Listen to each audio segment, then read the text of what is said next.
no llegué a la convergencia de la solución, entonces les voy a dar otros 10 ciclos, y de hecho hay una opción que dice que te da esa posibilidad de volver a lanzar una serie más de ciclos.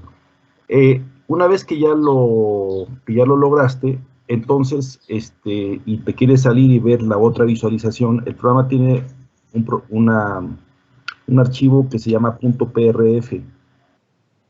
El nombre que tú le hayas dado, .prf. Y si picas, mira, te lo voy a poner. Sí.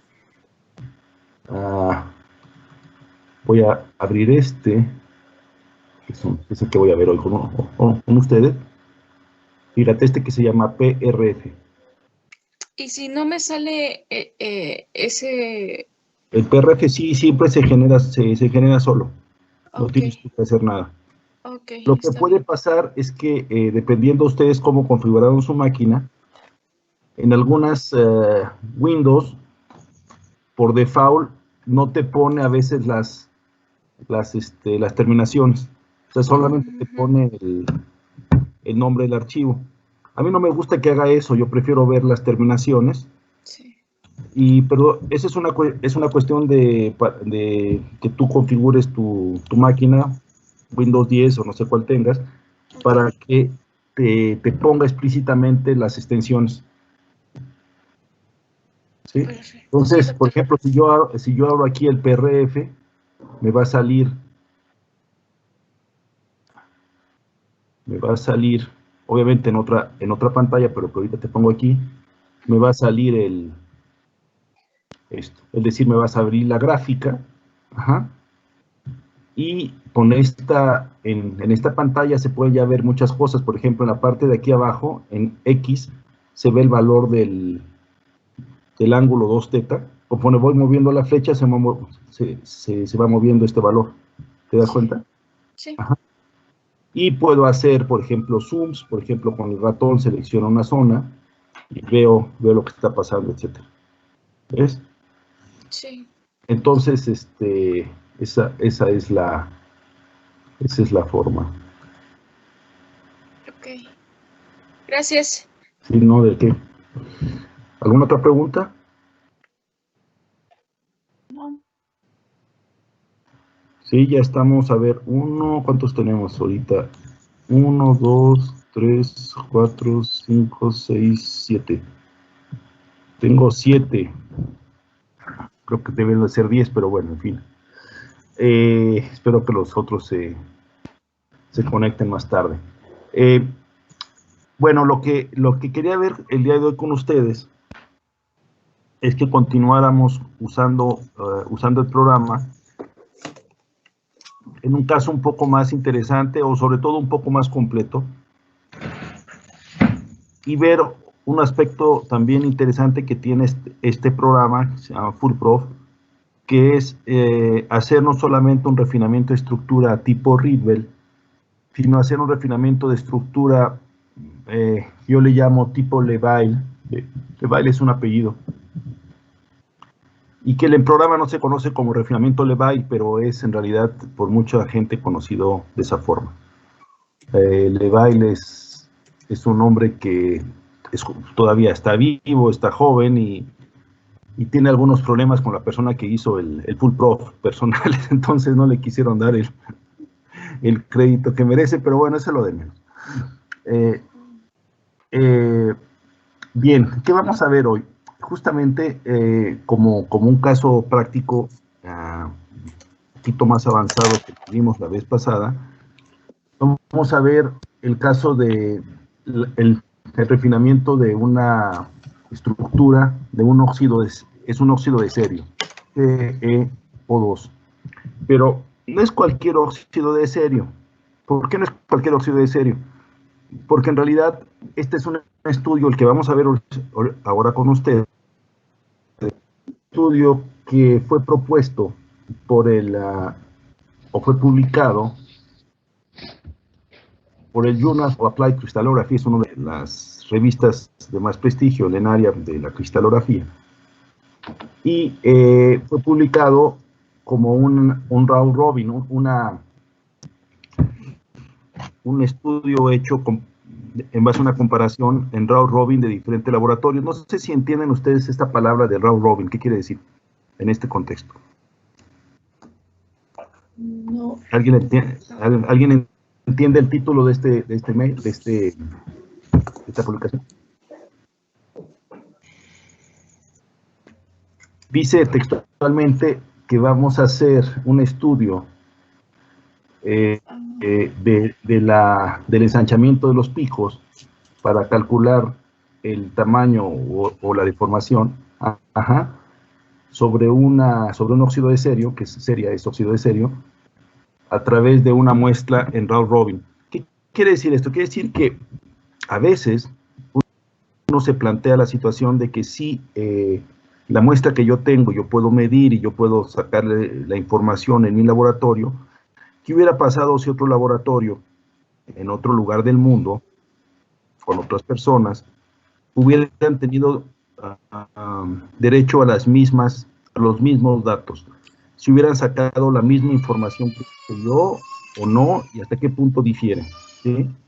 Esto es con el fin de un poco saber si la gente, por un lado, está trabajando bien, eso es como una retroalimentación hacia uno mismo, pero también para ver hasta qué punto lo que uno cuenta en los artículos puede ser realmente reproducido por otro laboratorio de manera correcta, ¿sí?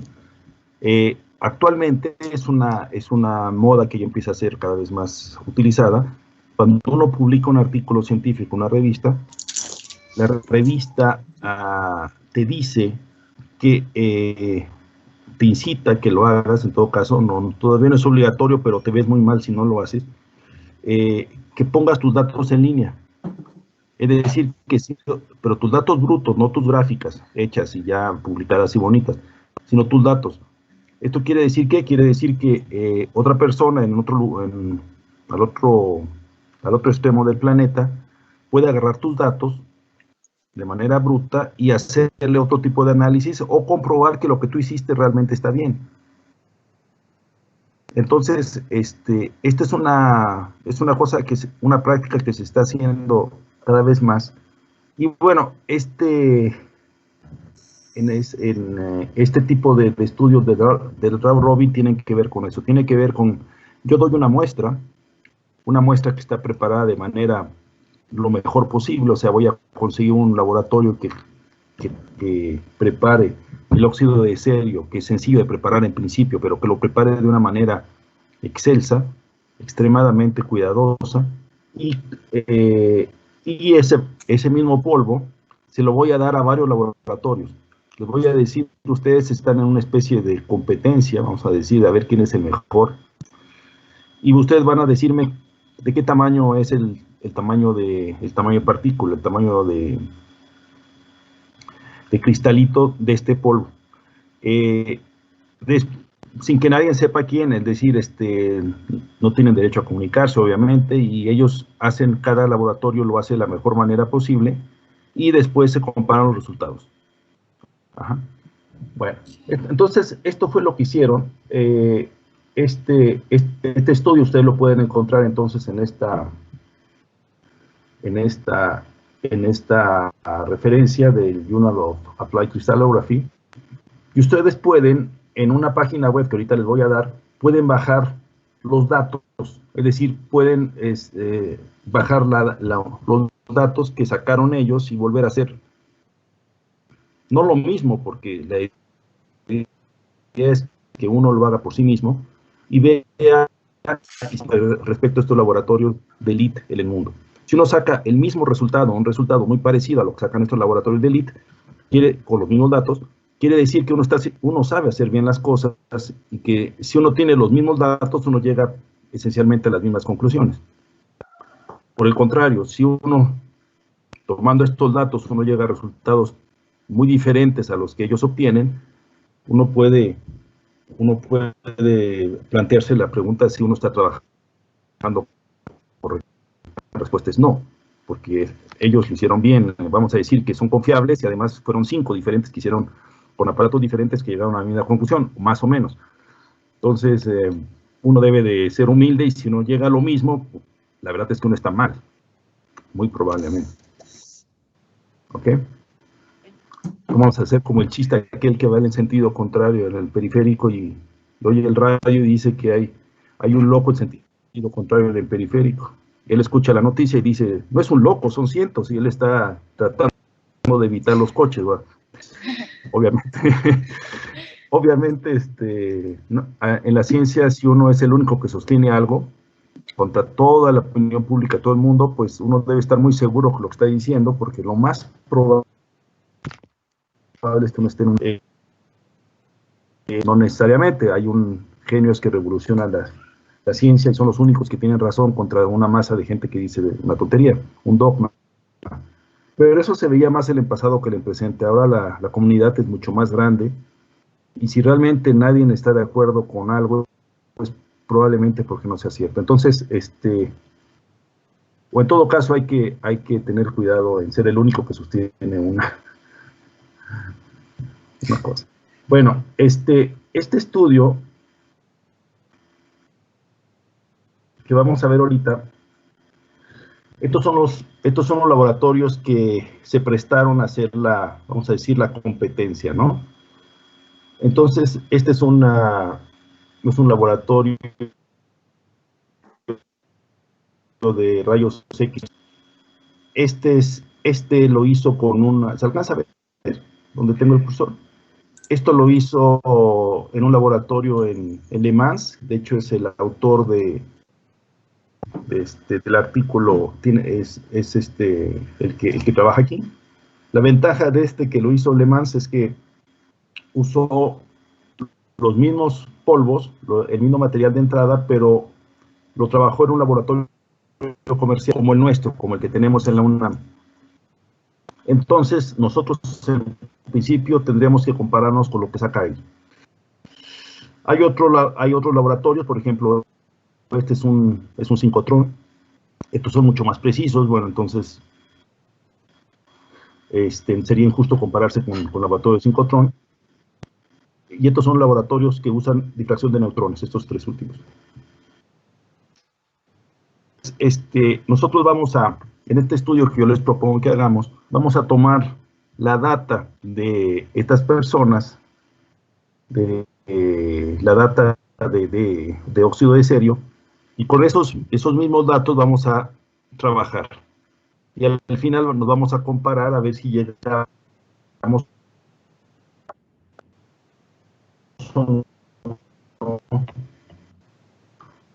al valor que ellos reportan que está por aquí, de 171. Si nos comparamos con Le Mans, ellos obtienen 171 Armstrong de tamaño de cristalito.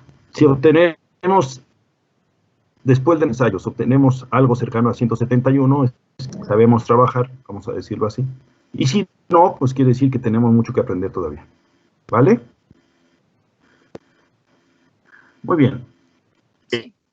Les decía yo que les iba a enseñar a usar el programa en otra variante que no es la variante de Ribble, sino es la variante Levile.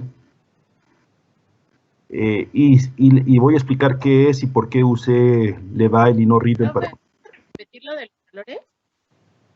No te escucho.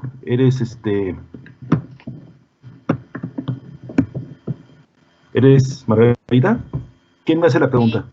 Sí. Sí, Margarita. ¿Qué pasó? Es que, al menos en mi computadora se corta de los valores en la tabla.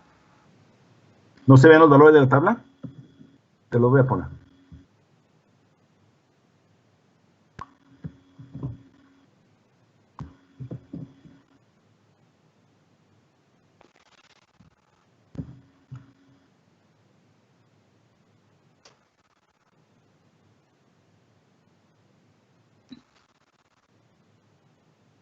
Ahí está. ¿Los ves mejor ahora? Sí.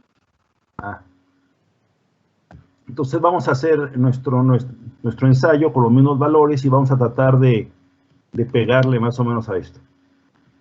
A ver si es cierto que sabemos trabajar. ¿Está bien? Ok. Y les decía yo que que vamos a usar para llegar al objetivo. No vamos a usar un readbell, sino vamos a usar un método que se llama Levine. Y les voy a explicar por qué. Voy a abrir esta carpeta.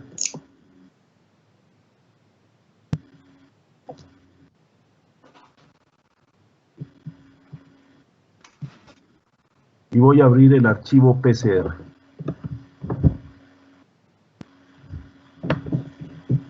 Esta carpeta ahorita no la tienen ustedes, no la tengo yo. Ok. Entonces, el EMANS se va a trabajar igual que usamos el Levine se va a trabajar igual que usamos el readbell, usa el mismo programa, y la única diferencia es esta. Cuando ustedes traten de hacer un refinamiento, la pestaña que tiene que ver con Atoms no va a aparecer. En otras palabras, ustedes no van a poder cambiar la posición de los átomos, no van a poder jugar con la ocupación del óxido del oxígeno y del cerio dentro de la estructura, no van a poder jugar con, vamos a decir, con las intensidades que generaría la modificación de las posiciones, porque simplemente no tienen acceso a las posiciones. Entonces, uno se puede preguntar, bueno, ¿y por qué te niegas esa posibilidad? ¿Por qué negarme la posibilidad de poder mover las modificaciones? Al final, yo puedo tenerlas y no moverlas. ¿Para qué me la negaría? Bueno, la razón es que trabajas menos, porque si tú consideras que el óxido de cerio, su celda cristalina, sus posiciones atómicas, ya están conocidas y dadas y no vas a dudar de ellas, ¿qué necesidad tienes de cargar esa información en tu proceso de refinamiento? En este round robin de este artículo, lo que se busca es sacar la información a los anchos de los picos. No estoy discutiendo en lo absoluto la estructura del óxido de cerio, sino únicamente sacar la información al ancho de los picos. De modo tal de que, en mi opinión, si yo no hago un readbell, si no hago un afinamiento Levine, es estrictamente igual, porque no voy a modificar ni en un caso ni en otro la estructura atómica de la serie. Lo que sí voy a cambiar es, el tamaño de la celda, es decir, la puedo hacer más chica, más grande, eso lo puedo hacer, y sobre todo voy a jugar con los parámetros que tienen que ver con el ajuste de los anchos, porque esos parámetros son los que me van a decir qué tan grande o qué tan pequeño es el tamaño del cristalito. ¿Sí? Muy bien.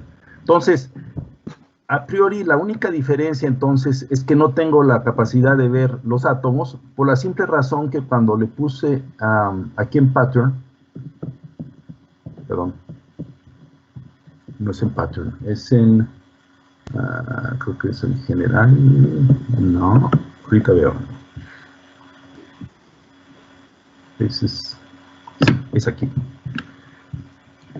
Cuando ustedes aprietan la pestaña que dice fases, aparece esto que está acá abajo, aparece esta ventana, y en general, ahorita está puesto en modo Levine, que para el programa se llama Profile Matching with Constant Scale Factor, es decir, ajuste de perfil con un factor constante, factor de escala constante, es lo que dice aquí. Esto en otros artículos se le conoce como el método de Levine, pero en este programa no les apeteció hacerlo de esa forma y llamaron de una forma genérica. ¿Sí? A veces hay en la ciencia hay cosas curiosas. Yo estudié en Francia, y en Francia yo creo que no les caen muy bien los ingleses, entonces la ley de Newton las famosas leyes de Newton para todos nosotros, se conocen como los principios fundamentales de mecánica. Principio 1, principio 2, o sea, no le conocen como ley 1 o ley 2. Bueno, si uno les dice cuál es la primera y la segunda ley de Newton, sí saben qué es, pero en los libros no le dan el crédito a Newton. es chistoso. Bueno, entonces este hombre no le quiere dar el crédito a Leibniz, es su derecho, es tu programa, él hace lo que él quiere, pero es lo mismo, ¿vale? Entonces, cuando uno le pone Profile Matching with Constant Scale Factor, está haciendo un método de Leibniz, y al hacer esto, uno tiene que decirle de cualquier forma cuál es la simetría, eso uno no puede dejar de decirlo, o sea, uno le tiene que dar cuál es el grupo de espacial de simetría, ¿sí? Es todo. Pero la ventaja de hacer eso es que ya no me tengo que preocupar por darle, ¿cómo se llama? Los valores de las coordenadas atómicas en la celda. Es decir, tengo que dar menos información, lo cual está muy bien. Vale. Bueno. Entonces, ¿qué tiene este programa qué tiene estos valores que nos dieron en la página, los data de la serie que tienen de interesantes? Pues que me dan dos muestras, me dan dos series de archivos. Un archivo que yo llamo el que tiene la información instrumental, y otro que tiene es este. Ajá. Esta es la data que manda. Este es el valor 2 teta, y esta es la intensidad. Y manda este otro también. Ajá. Que pareciera que es el mismo, pero realmente no lo es. Déjenme abrirlos. Los voy a abrir los dos de una forma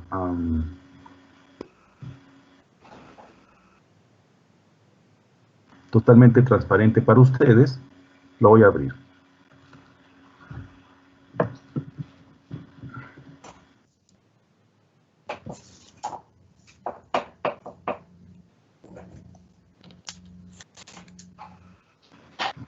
¿Sí? Entonces abro esta pantalla, le voy a decir abre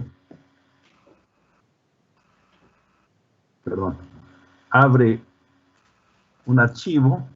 Estoy en dos columnas, entonces le dejo XY. Ajá. Y lo voy a encontrar ahorita.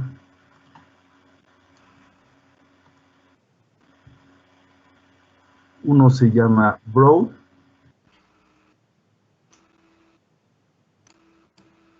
Ahí está. Y otro se llama Instrumental. Va a ser este.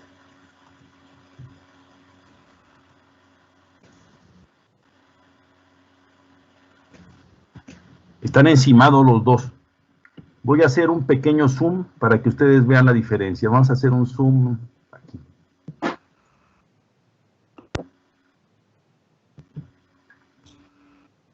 Quiero que ¿lo ven todos?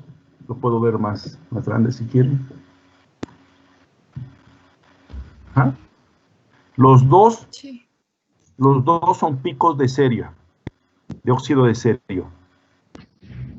La línea azul corresponde a polvo extremadamente fino de óxido de cerio. Un polvo, vamos a decir, nanométrico, cuyo tamaño de esas partículas es la que quiero justamente determinar. Y mientras que la línea roja representa químicamente el mismo material, pero con el tamaño de partícula, el tamaño de grano si fuera metalurgia, pero bueno, el tamaño de cristalito de dominio cristalino es la forma más científica de decirlo. El tamaño de dominio cristalino es muchísimo más grande. Ya no es nanométrico. Es muy grande. Bueno, muy grande. Es micrométrico. Tampoco es de milimétrico, pero es 2 veces o 3 órdenes de magnitud más grande que el primero. Entonces, la diferencia en cuanto al ancho de pico de difracción es enorme. Por un lado, el tamaño del cristalito grande genera picos muy delgados, y por otro lado, el tamaño del cristal nanométrico genera picos muy anchos. ¿Sí? ¿Por qué aquí veo 2 picos? ¿Alguien me puede decir?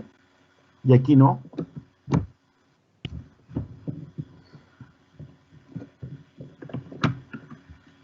¿A alguien se le ocurre?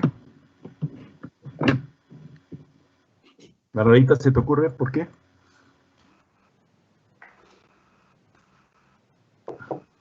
Pues a lo mejor por cómo se dio la difracción justamente, de que estaban como los planos chuecos o alguna cosa así, que están como diferente orientados el polvo. No. No están los granos chuecos ni nada. Recuerden que esta es una muestra impecable, es una muestra que la hizo uno de los mejores químicos del mundo para que le saliera muy bien la muestra, y no hay nada mal hecho en ese experimento. ¿Por qué se ven aquí 2 picos y aquí solamente 1? ¿Alguien más? Juan Carlos, ¿tienes una idea? José Arturo, perdón. José Arturo. Sí, ¿Estás pensando? Sí, estoy pensando por...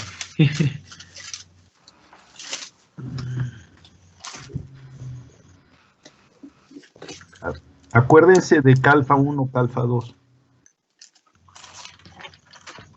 ¿Se acuerdan de Calfa 1, Calfa 2? Esto quiere decir que la muestra fue hecha, ¿se acuerdan que esto fue hecha con un difractómetro comercial? Es decir que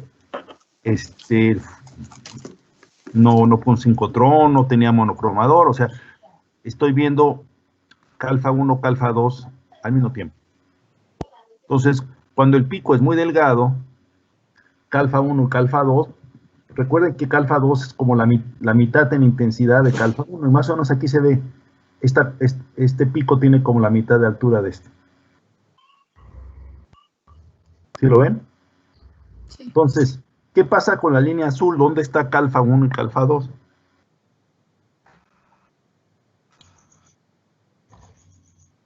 ¿Están o no están en la línea azul? No. Pues de que están. Simplemente, cuando yo tengo el ancho el pico es muy ancho, Calfa 1 y Calfa 2 se están encimando. Y lo que yo finalmente veo en un experimento es la resultante de ambas señales, es decir, estoy viendo la envolvente de ambas señales. Por lo tanto, este pico que está aquí, el pico azul, parece muy simétrico, pero realmente debe de ser un poquito asimétrico, porque si lo parto a la mitad, lo que está a la izquierda no debe ser igual que lo que está a la derecha, por el hecho de que Calfa 2 es como si jugara, como si fuera un pequeño hombro en el pico. ¿Sí? Vamos a ver más adelante, a ver si ese hombro se ve un poco mejor.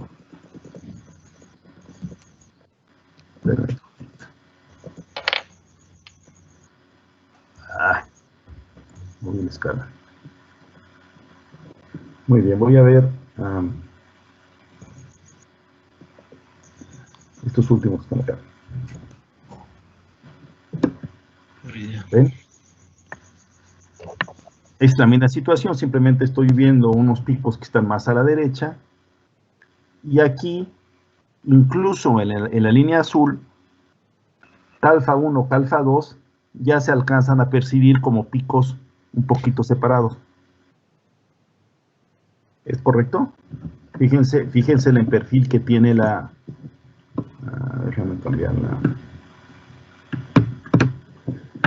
Fíjense que el en perfil, este sería calfa 1 y aquí calfa 2 se empieza a dibujar, ¿sí? Ahí. Perdón. Voy a regresar.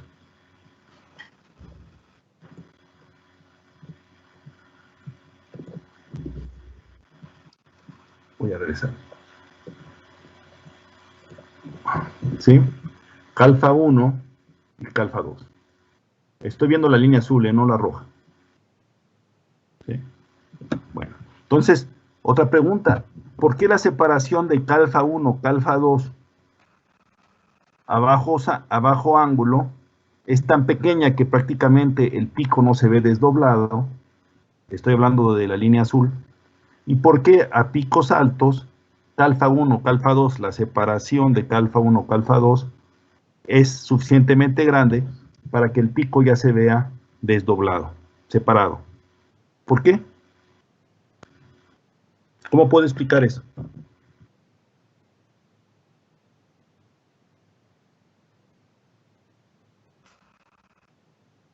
Si yo en un examen, no quiero asustarlos, pero en una tarea les dijera, les pongo este problema y le digo, encuentra una explicación, ¿qué se les ocurriría hacer?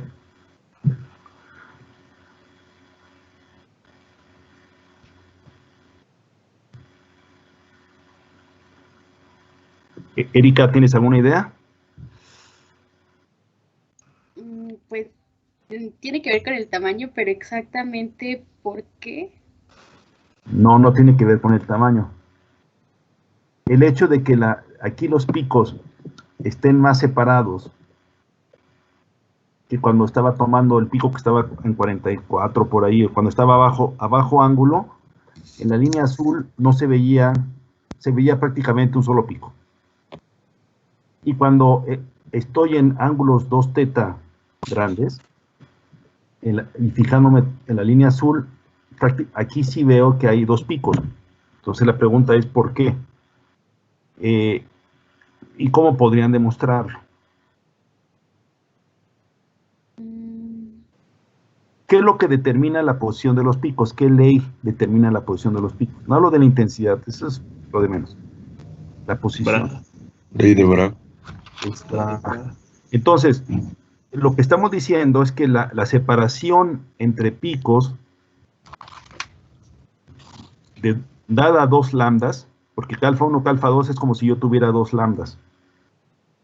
La separación de un pico, dado la lambda 1 o lambda 2, esa separación entre ese doblete cambia si cambio el valor 2θ. Es lo que estoy diciendo, en otras palabras. ¿Verdad? Entonces, lo que hay que hacer es tomar la ecuación de Bragg y hacerle una derivada. O sea, usar una forma, vamos a decir, derivada o diferencial de la ley de Bragg. Ajá. Y hacer la derivada de lambda con respecto de θ, o la derivada de θ con respecto de lambda, como ustedes quieran, y ver que ese valor cambia cuando cambia 2θ. Si yo puedo demostrar eso y veo que ese valor cambia y es más grande para cuando 2θ es más grande, entonces habré demostrado lo que estoy diciendo.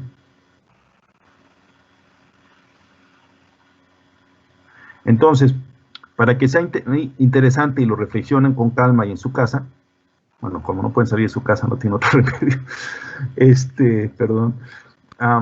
Entonces, van a hacer este ejercicio, van a encontrar la explicación de este fenómeno, de en que a ángulo alto, fijándonos solo en la línea azul, ángulo alto, el pico se ve desdoblado, y ahora voy a volverme otra vez a ángulo bajo para que lo vean todos, y ángulo bajo, vamos a agarrarnos por ejemplo, no sé, y ángulo bajo, y fijándonos siempre en la línea azul, ángulo bajo, el pico no se ve desdoblado en lo absoluto. El pico se ve como si fuera 1, siendo que hay calfa 1, calfa 2. Entonces, ese efecto me lo van a explicar a través de, ya les di una pista, van a explicarme ese efecto.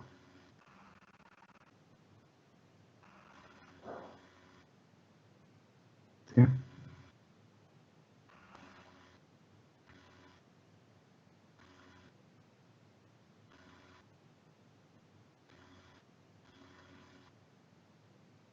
De hecho, hay una técnica que va a usar este efecto bastante a su beneficio.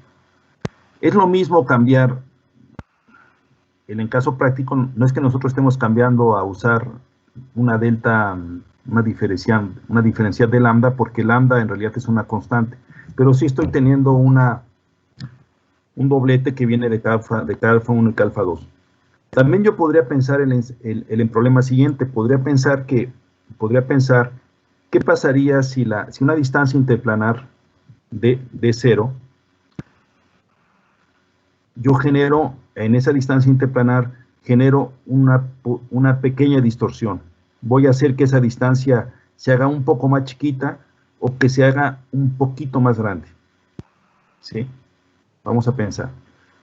Eso puede suceder porque estoy metiendo un átomo intruso en la celda, puede suceder por muchas cosas, porque estoy metiendo muchas dislocaciones o defectos y puedo afectar ligeramente esa distancia interplanar.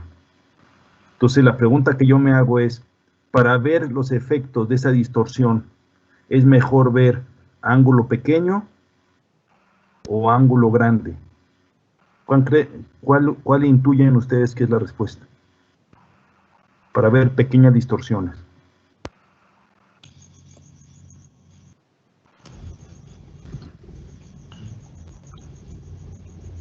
Erika, ¿se te ocurre? Pues yo pensaría que los ángulos grandes. Pues sí, intuyendo lo que pasó aquí, tiene que ver con lo mismo. Ángulos grandes somos capaces de ver distorsiones pequeñas con más facilidad que si lo hiciéramos ángulos bajos. Es por esa razón que para ver distorsiones pequeñas, o lo que se conoce con el nombre de tensiones residuales en material, o esfuerzos residuales, se usa mediciones de rayos X ángulos muy altos, lo más altos posible, para tener la mayor precisión. ¿Sí? Entonces, este pequeño ejercicio, este pequeño cálculo que van ustedes a hacer de tarea para el miércoles, les va a ayudar a entender eso. Ajá. Muy bien. ¿Alguna duda de la tarea o de lo que acaban de decir? No, creo que no. ¿Sí? ¿Todo bien? Sí, todo bien. Sí. Vale. Bueno. Muy bien. Entonces, el problema entonces, volviendo al problema original, tenemos dos archivos que provienen de muestras distintas de serie. Una con tamaño de partícula grande y otro con tamaño de partícula nanométrico. Y el efecto que eso genera sobre la forma del pico es brutal. En un caso tengo picos muy delgados, en otro tengo picos muy anchos. ¿Sí? Pero en el fondo, este doble experimento nos los hace ver el programa, el autor de este ensayo, de la forma siguiente. Vamos a usar los picos delgados, los picos rojos, los vamos a usar para calcular cuál es el ancho instrumental. Es decir, los picos rojos representan el ancho mínimo que tiene el equipo de rayos X que está usando este señor. Por más que haga, sus picos no podrán ser más delgados que los picos rojos que ustedes ven aquí. Son los picos más delgados posibles con su equipo experimental, con su difractómetro.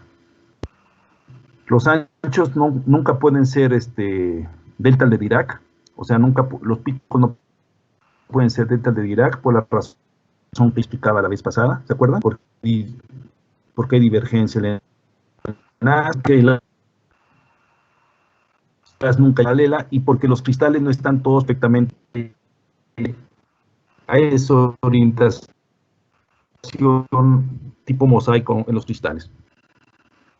¿Sí? Porque el detector tampoco puede ser un detector que vea una sola, un detector, vamos a decir, cuya ventana sea demasiado suficientemente delgada, o sea, para yo dejar pasar material, tengo que dejar pasar radiación, tengo que usar una ventana donde pase la radiación, atrás de la cual está el detector. Esa ventana, entonces, sería mucho más fina, mucho más precisa, pero no dejaría pasar nada de señal y mi detector no vería absolutamente nada. Entonces, tengo que abrir un poco la ventana para yo poder ver algo de señal, para que el detector pueda detectar algo, ¿sí? Entonces, el ancho instrumental tiene que ver de alguna forma con nuestros problemas intrínsecos a la hora de medir esto.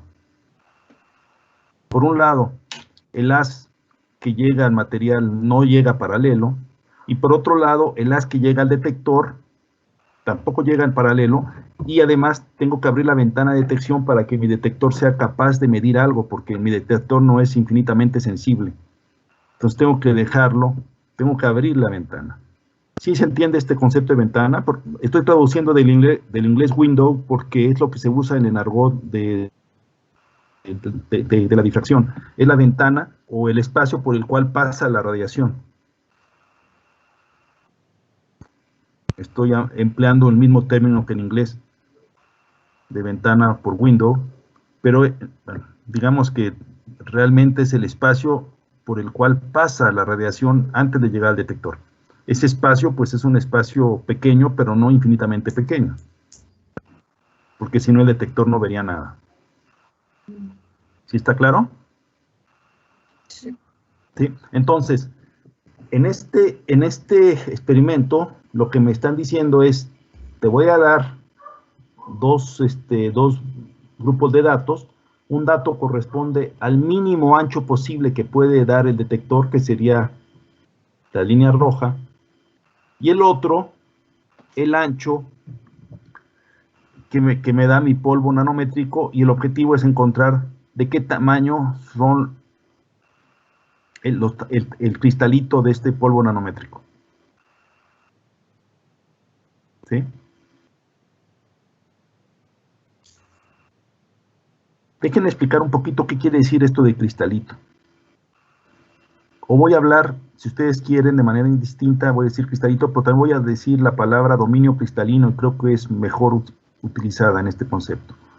El dominio cristalino es la región cristalina, es decir, ordenada, de manera periódica perfecta, dentro del material. El dominio cristalino serían de qué tamaño son las regiones que tienen la misma orientación cristalográfica. ¿Sí? Si estuviéramos hablando de un metal, eso sería esencialmente el tamaño del grano. Pero fuera de la metalurgia, la palabra grano no se usa, bueno, en cerámicos un poco más, también se usa, pero no es correcto, porque cuando uno tiene un grano, bien podría suceder, en casos muy extremos, que una parte de ese grano fuera amorfo. Entonces, al ser amorfo, no da señal en rayos X. Lo que estoy viendo en rayos X es solamente la parte cristalina. Entonces, es más correcto decir el tamaño del dominio cristalino que decir grano incluso. Pero en el lenguaje normal, o incluso en las publicaciones metalúrgicas, nadie dice dominio cristalino, dicen grano y se han sacado. Pero es importante que ustedes sepan esa diferencia. Entonces, el objetivo de esta práctica es encontrar el tamaño de dominio cristalino que da lugar a este pico azul. Con lo cual, tenemos que tomar en cuenta el tamaño de grano, bueno, perdón, el ancho de pico correspondiente a lo mejor que puede dar el equipo, porque de alguna forma este ancho azul es el resultado de la muestra, de lo que genera la muestra como ancho de pico, pero también es el resultado de que fue medido en el mismo equipo y por lo tanto esta línea roja está como involucrada también en el ancho azul. ¿Me explico?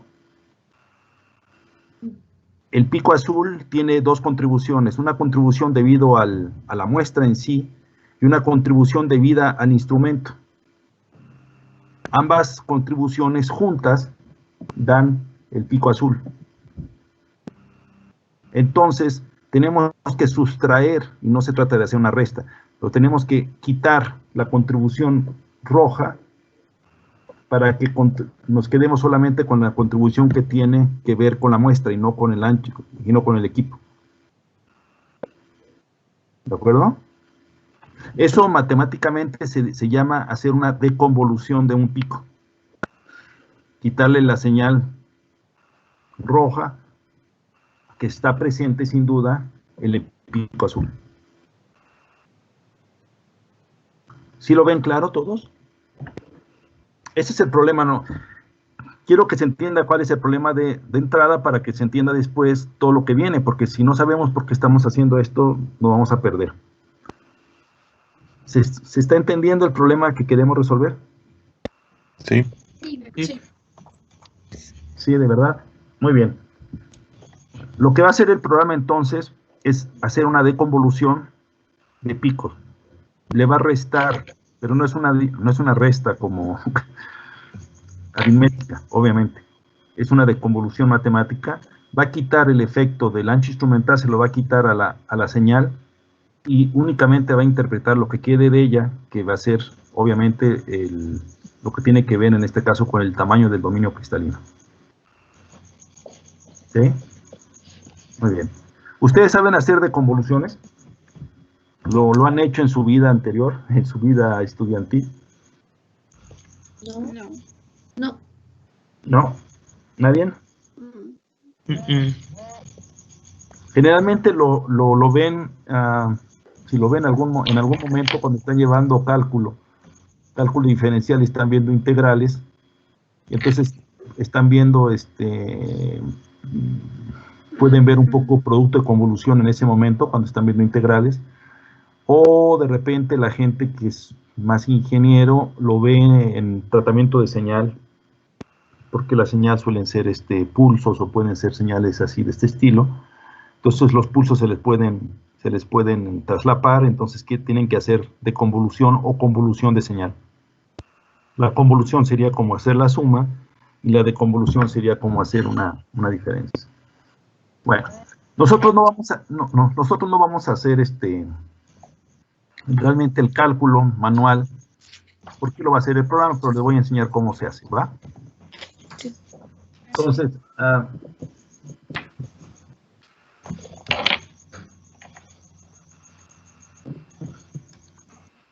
voy a empezar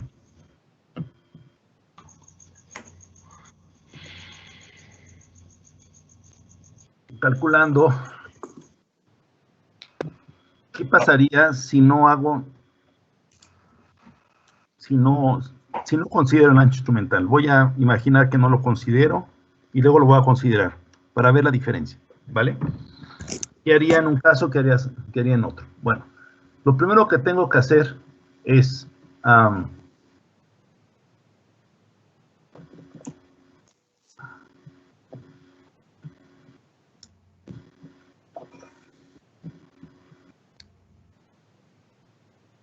abrir el archivo PCR,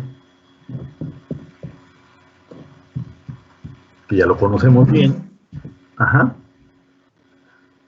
En la parte donde dice general, le vamos a seguir diciendo que queremos hacer un refinamiento. Aquí no cambia absolutamente nada. Ajá. En la parte de donde dice pattern, se abre una ventana que les voy a traer. No cambia tampoco absolutamente nada, excepto cuando dice aquí data pitch shape. Ajá.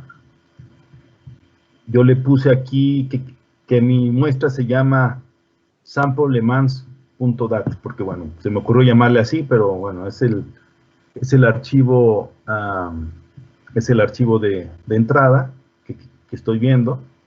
Es el archivo que daba lugar a los picos más anchos. Ajá. Y es todo lo que voy a definir. ¿Se acuerdan que este XY quiere decir que el archivo viene en dos columnas, 2 teta e intensidad? No he cambiado nada. Luego, déjame cerrar.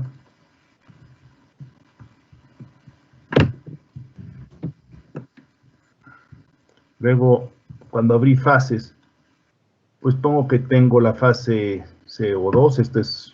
Yo puedo ponerle el nombre que yo quiero aquí. Le puse lo que es químicamente. Este es el mayor cambio. Si yo hubiera querido hacer Rietveld, en lugar de poner Profile Matching with Constant Scale Factor, le hubiera dicho que quería Structural Model Rietveld Method. Es la única diferencia. Sin embargo, yo le dije que tenía yo esta. ¿Ok?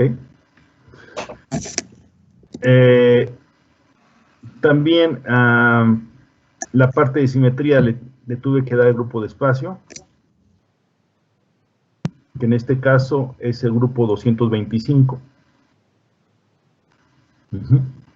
El programa genera todo, esto que está aquí era lo que ustedes hacían con Lauro Bucio, me parece, que era encontrar las posiciones generadas por elementos de simetría, ¿no? Lo hicieron bastante con él. ¿Es correcto? Sí. Sí, ¿no? Sí. Bueno, Sí. entonces esto ya saben qué es.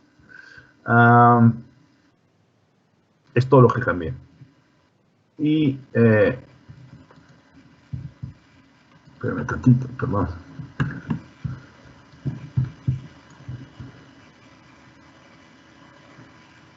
Y aquí en Refinement,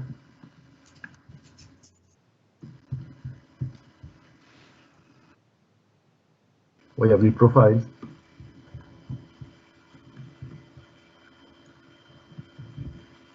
En Profile voy a poner, hay que poner los parámetros de red que tiene el óxido de ceria. Ajá. Pero sobre todo, y lo más importante, es modificar los valores U, X, Y e IG, que recuerden, esos valores tienen que ver, lo hicimos la clase pasada, esos valores tienen que ver con el ancho del pico. ¿Se acuerdan, verdad? Sí. Sí. Sí. ¿De acuerdo? Entonces, estos ahorita ya están refinados, entonces pues no hubo nada que hacer con ellos, pero ahorita voy a regresar y los voy a echar a perder y lo vamos a hacer juntos. ¿Ok? Esas son las únicas cosas que tengo que cambiar. Una cosa importante también es que cuando se está haciendo Leveil, uno no tiene que hacer esto. Porque la escala, que en Rietveld hay que decirle que la afine, en Leveil se hace automáticamente. Entonces, si yo le digo que afine, en lugar de no hacerme caso y de cualquier forma hacerlo, marca un error. Entonces, cuando se hace el refinamiento Leveil, no hay que decir que afine escala. Es todo. Si yo fuera el que hizo el programa, yo pondría aquí, lo pondría en gris como para decir, no puedes cambiar. Ni lo intentes, no se vale. Pero bueno, yo no hice el programa. Entonces, si ustedes hacen esto, hay un error. ¿Sí? Muy bien. Entonces, lo voy a cancelar, lo voy a cancelar, lo voy a cancelar. Este es archivo, el PRF es el archivo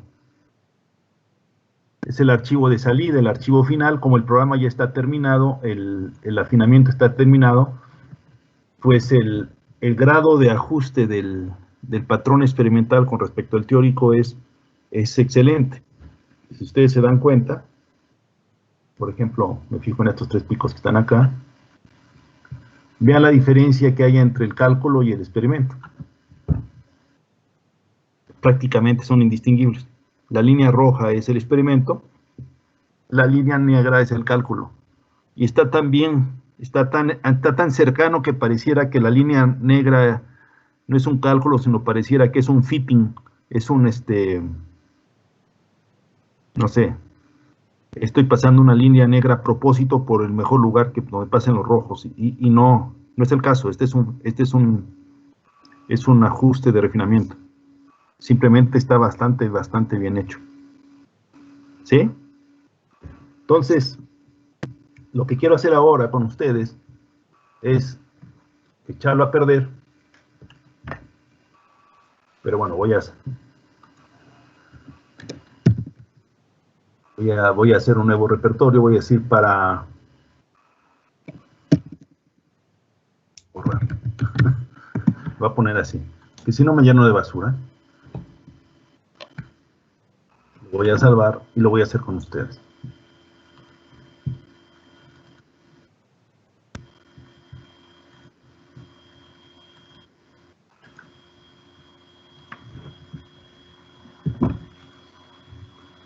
Lo voy a usar con ustedes.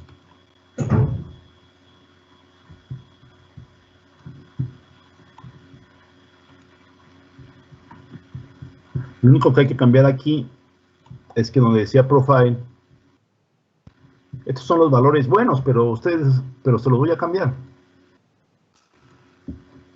Voy a hacerlo como si estuviéramos empezando.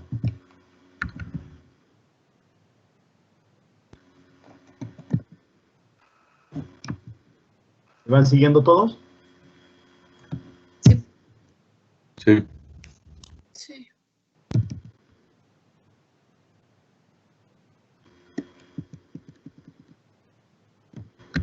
Al principio, lo que tengo que tener como valores iniciales no es 0, porque si pongo 0 es una delta de Dirac.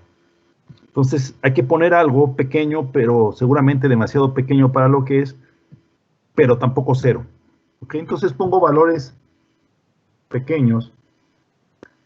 Y recuerden que puedo empezar por refinar el valor U y X, o Y o Y y G, pero siempre en parejas.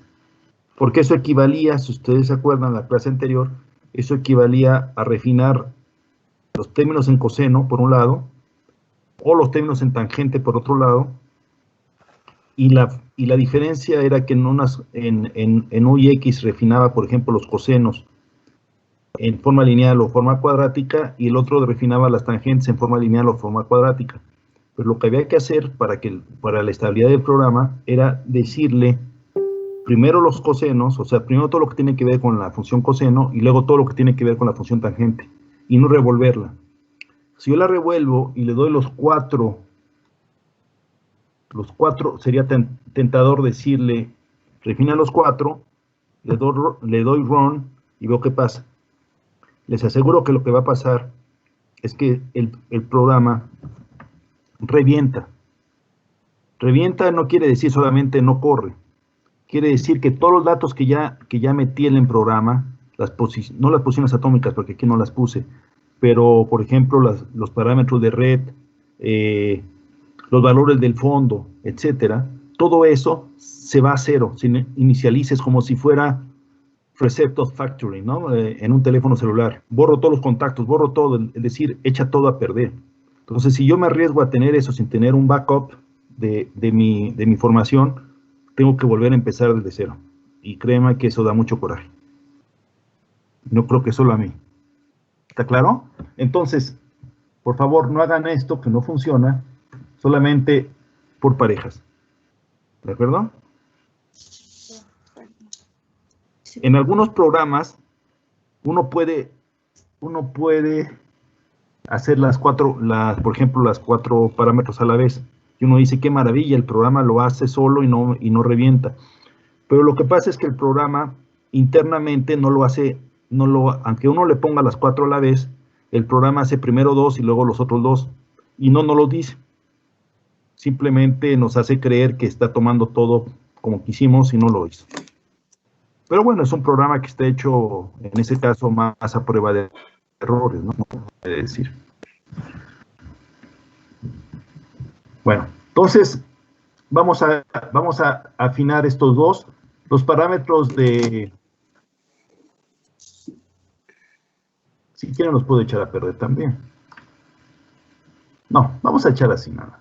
Vamos a pensar que los parámetros están bien y solamente voy a afinar los anchos, ¿de acuerdo? Sí.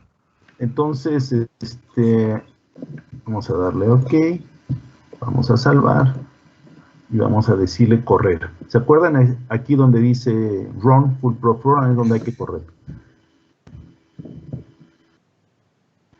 Ahorita está corriendo en una ventana que ustedes no alcanzan a ver, porque es una ventana diferente a donde estoy compartiendo, pero está corriendo el programa. Ahorita se los pongo cuando termine.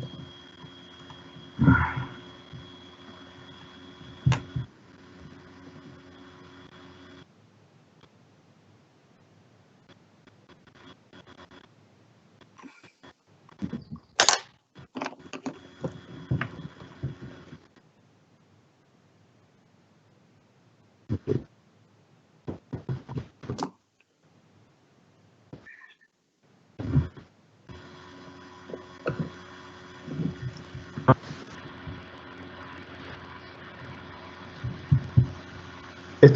Esto es lo que me arrojó.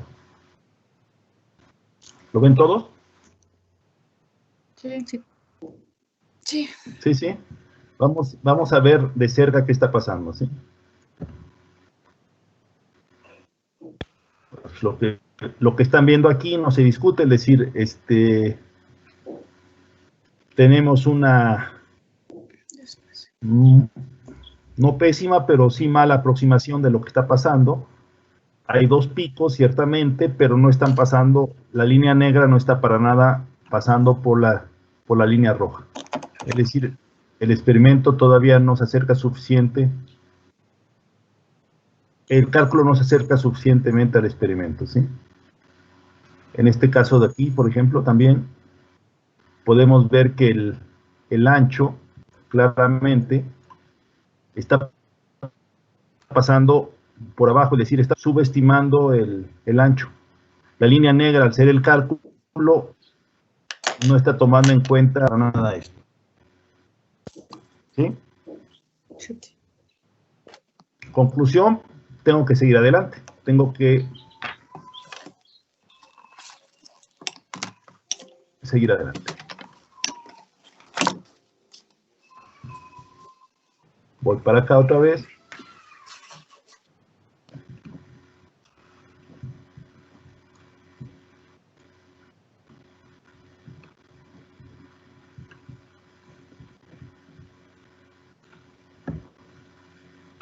Vean lo que pasó. ¿Qué me aconsejan hacer ahí?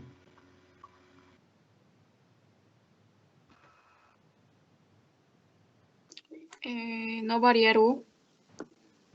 No variar U. Estoy de acuerdo. Y variar IG. Pero este valor negativo no me gustó.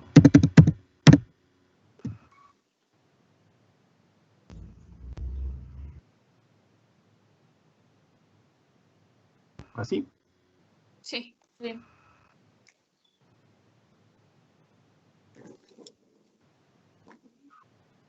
Vamos a correr.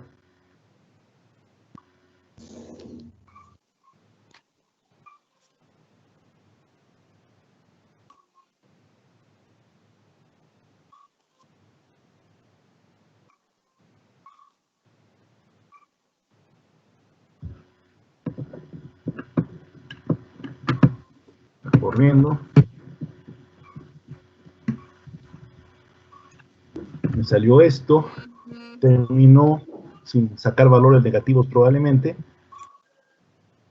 Pero siento que todavía le falta. ¿Sí? Voy a salir y vamos a abrir el PRF.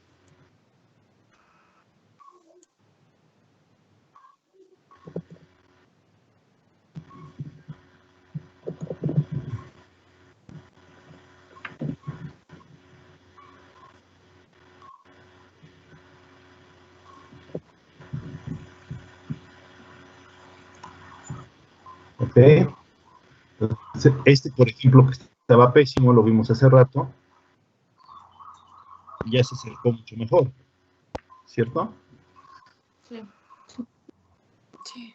Y estos de acá siguen algo mal.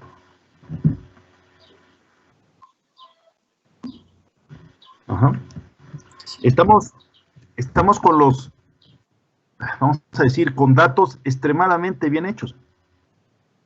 Es decir, no podemos echarle la culpa a los datos. Cosa que cuando hacemos nosotros nuestras propias muestras, podemos echarle la culpa a muchas cosas, pero esto está hecho realmente con la mejor muestra posible. Entonces, si esto no se parece, es culpa nuestra, no es culpa de la muestra. ¿Qué hacer entonces?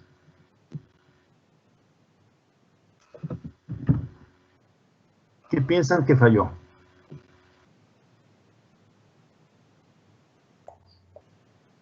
¿O qué puede hacer todavía?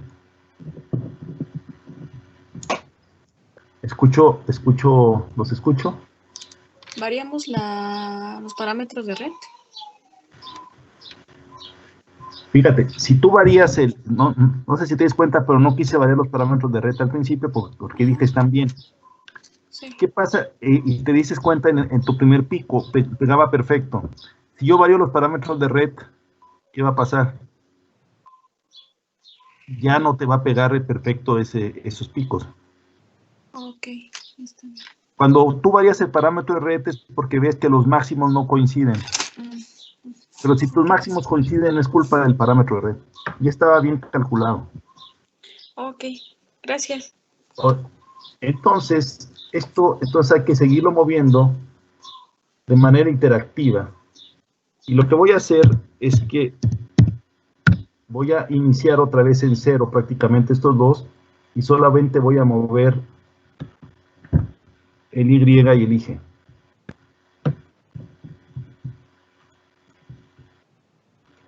Porque el orden de los factores sí puede alterar el producto.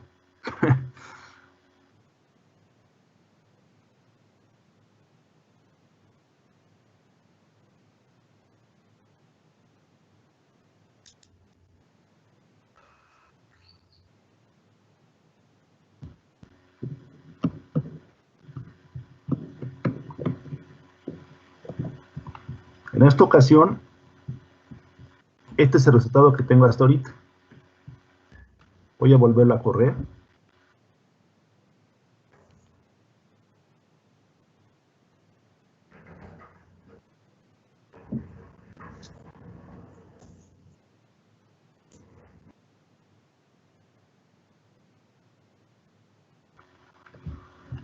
Tengo un error.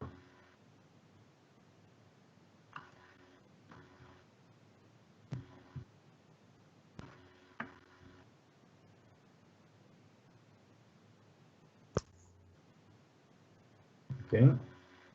Estoy esperando a que me diga que reload results, porque no sé por qué está muy, bueno, esto lo estoy usando con mi pobre laptop. Todavía no termina de vaciar la información. Hasta que me diga que esta información puedo continuar.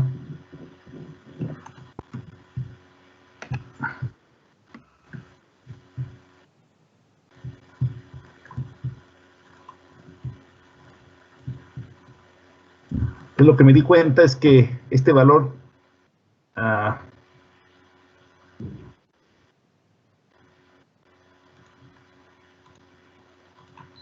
no llegué a un objetivo muy bueno. Voy ahora a cambiar los U y X a ver qué pasa.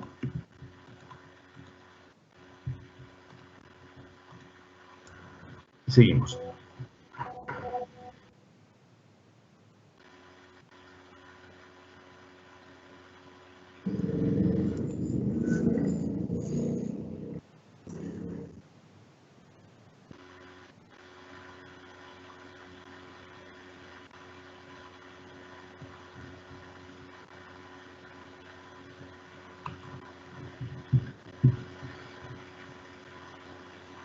Ahorita ¿me escuchan? Sí. Volvió a dar valores negativos en X, es decir, en el valor de arriba, pero déjenme checarlo.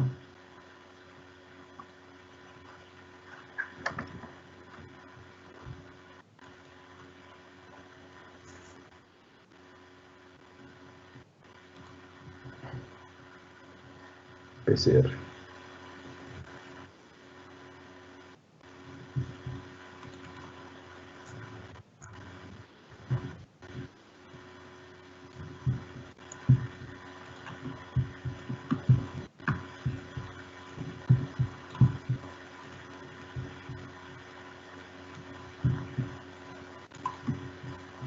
Efectivamente, este valor es prácticamente cero, entonces al ser tan cercano a cero,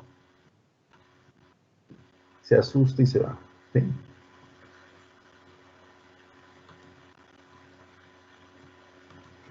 Cuando tengo seguridad, no la tengo tanta, la verdad, estoy haciendo una cosa un poco rápida con ustedes. Cuando tengo seguridad que los valores ya están muy cercanos a sus valores reales, puedo arriesgarme a tratar de afinarlos juntos, cosa que no lo haría al principio. Pero si ya creo que los valores son cercanos a los reales, puedo tratar de hacerlo, a ver qué sucede. No prometo nada, ¿eh? Es una forma de ver qué va a pasar.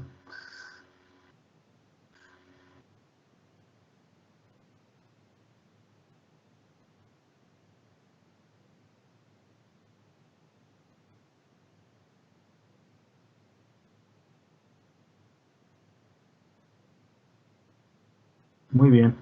Y lo que obtuve, pues, ¿ya se dieron cuenta?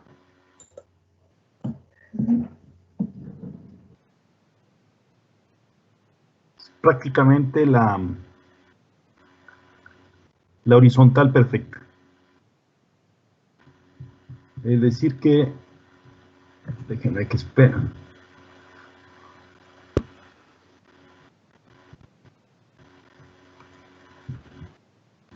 ¿Se cargó? Es decir que estoy obteniendo esto. Ajá.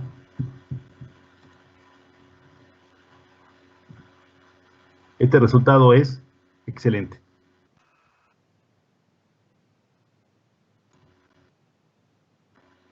Vean, a bajos ángulos y vean a altos ángulos. Ya se ve bien. Muy bueno, ¿no? Sí. Sí. Ok. Sí. Entonces, ¿qué fue lo que hicimos? Ajusto X, U y X, y después Y y G. Por mala suerte, también lo puedo hacer al inverso, es decir, lo intento de las dos formas. Primero el Y y G y después el U y el X. El orden puede alterar el resultado. Tomo el que sea mejor de esos dos resultados. Si alguno de ellos da negativo, ya lo dejo de refinar y le doy en su lugar el valor 0. Ya que estoy suficientemente cerca del resultado final, porque los valores ya de esos parámetros están cerca de los correctos, ahí sí me puedo dar el lujo de afinar todos, con la precaución debida, porque lo que debo de hacer es copiar en alguna otra carpeta lo que llevaba hasta este momento, por si algo sale mal, pero es probable que no salga mal, porque ya estoy muy cerca de los valores correctos, entonces el programa no va a explotar, que fue lo que sucedió en este momento. ¿Sí? Después, bueno, ya tengo los valores correctos y voy a irme a donde dice mic, el archivo que termina como .mic, ¿se acuerdan? Lo abro y ese archivo .mic al final me va a decir dos cosas. ¿Cuál es el tamaño aparente? Ajá. ¿Y cuál es el strain? El strain es 2.35 por 10 a la menos 4. Este valor que exhibe aquí es el de abajo, el de strain, está multiplicado por 10 a la menos 4. Lo dice el archivo justo aquí. Dice que el archivo está multiplicado por 10.000, es decir, por 10 a la 4. Entonces, si está multiplicado el valor por 10 a la 4, quiere decir que el valor real es 2.35 por 10 a la menos 4. ¿Sí? Y este valor 214 sería el valor del tamaño del dominio cristalino expresado en angstroms. O sea, 10 a la menos 10 metros. Bueno, si yo comparo este valor con el valor que daba el artículo está ligeramente alto. Es decir, el valor del artículo era 171, ¿es correcto? Lo vimos juntos al principio. Sí. Y ahora me está diciendo que el tamaño del aluminio cristalino es 214. Es decir, a pesar de mi súper buen ajuste, estoy por arriba de lo que debería de ser en principio. ¿Por qué?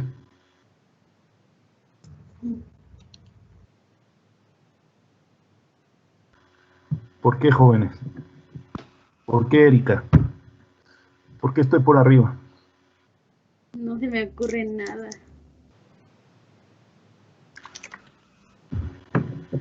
¿Por qué, Mariel?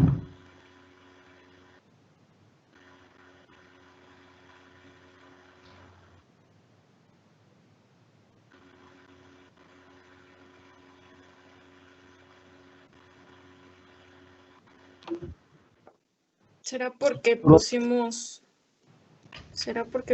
su como 0? No. En ningún lugar estamos poniendo el ancho instrumental.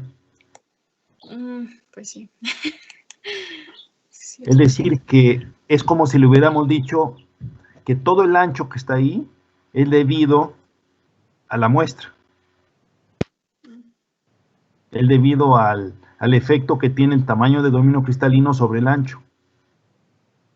Pero probablemente ese ancho, hay una parte, no probablemente, seguro hay una parte debida al instrumento. Entonces, la parte que es debido a la muestra es menor de la que este cálculo en este momento consideró.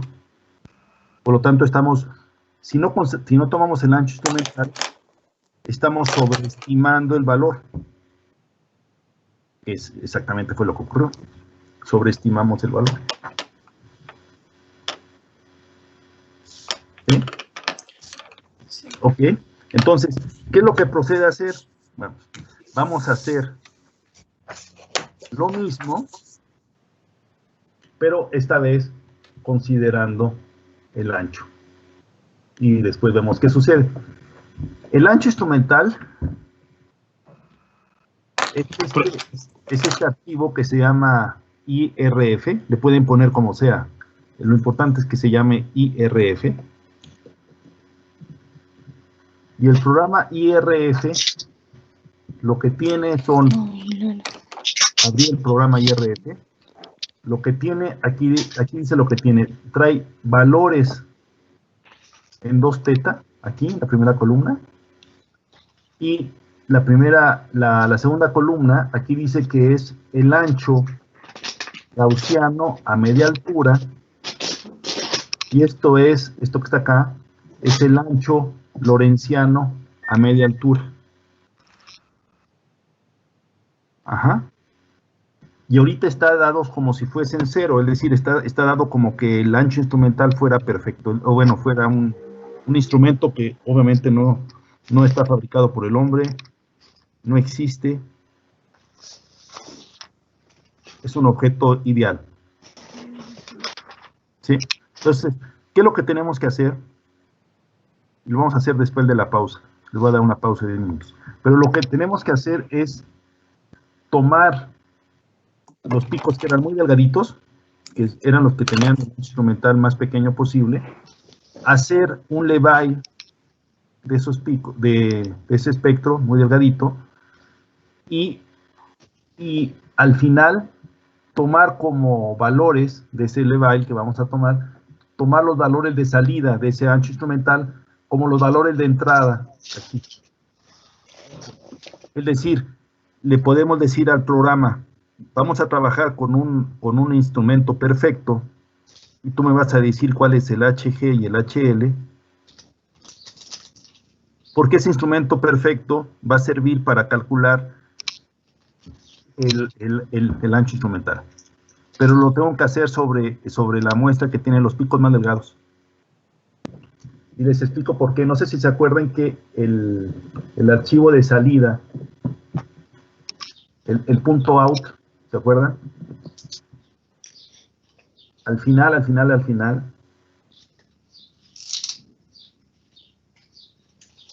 perdón, No, discúlpenme, no es el punto out, es el punto mic. El punto mic, antes de esos valores, aquí, dice cuándo estos cuatro.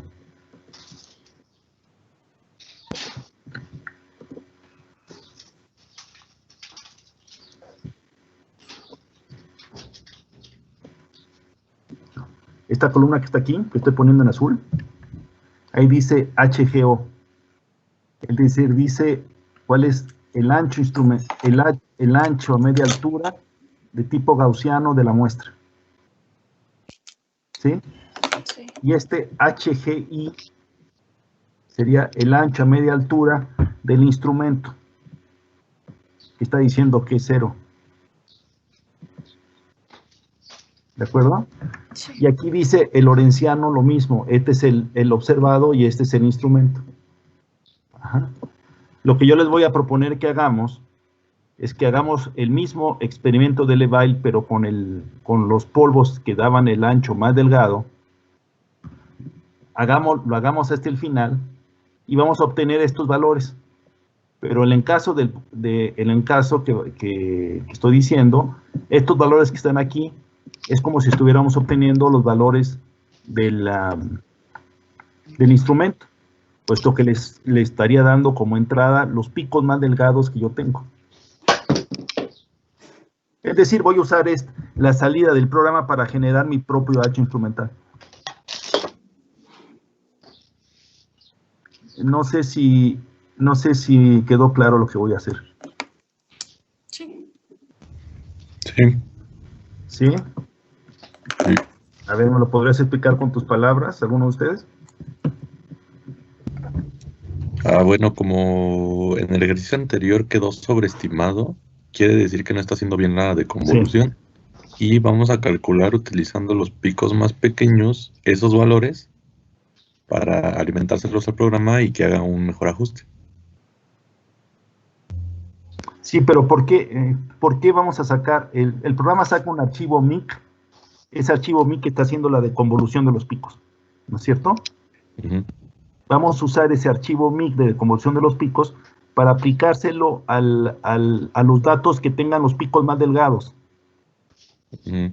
Entonces, ese archivo MIC que hace la deconvolución, vamos a hacer que haga la deconvolución entre una delta de Dirac, que sería esta, 0, ajá, con lo que es, con lo que sale. Pero en el caso de los picos más delgados, sabemos que lo que observe es en realidad lo mínimo que puede haber, es decir, es la definición del ancho instrumental. Esos picos más delgados es lo mínimo que puede obtener el experimento como ancho. Pues es justamente esa, en palabras, lo que es el ancho instrumental. Lo mínimo que puede dar un experimento como ancho de pico. Entonces vamos a usar ese experimento que da el mínimo de ancho de pico como el ancho instrumental. Y vamos a usar la salida MIC, que es la salida que nos conviene, para que nos diga de cuál es el ancho instrumental para cada valor 2θ, no para cada valor 2θ, sino para una lista de valores 2θ que están acá.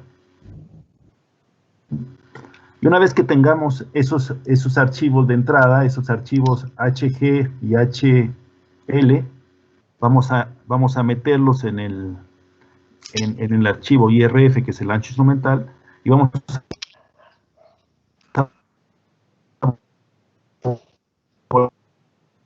y vamos a lo cristalino, que seguramente serán inferiores a los que obtuvimos hace un momento. Y esos valores los vamos a comparar después con el artículo. Y vamos a ver si ahora sí le pegamos o no.